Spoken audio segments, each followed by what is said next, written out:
fellas to you individually. Now, you heard Mr. T-Bear over here. And let me tell you a little bit about him. He's been at it a long time.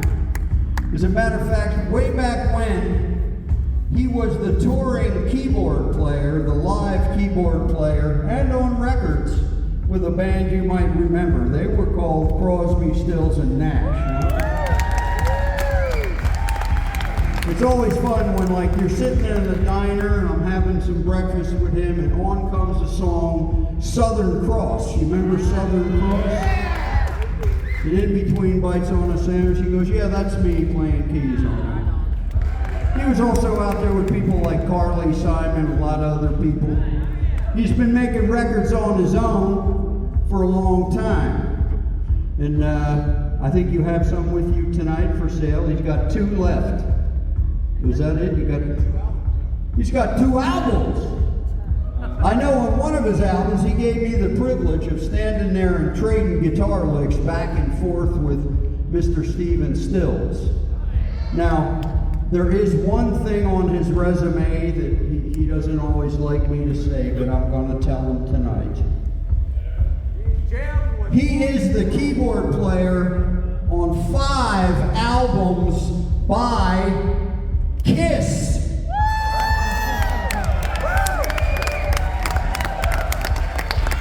They put the makeup on him and it didn't work. Please give it up for the great, the legendary Mr. Richard T. Bear.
The Bear right there.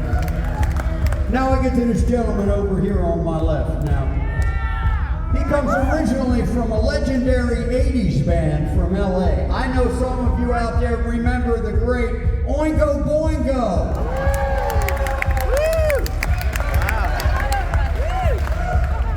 Well, after Oingo Boingo, he kept going, touring the world, recording with so many people. We ain't got time for me to tell you all about it, but I'll give you just a few names of people he's been working with over the years. How about Neil Young? How about Willie Nelson? In the guitar world, how about Steve Vai, Eric Johnson, and Joe Satriani?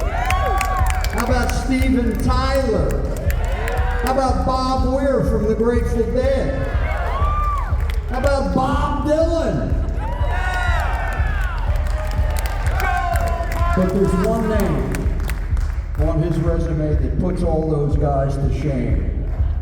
You say Neil Young, you say Bob Dylan, I think of what Hyman Roth said in The Godfather 2. He said, "That's small potatoes."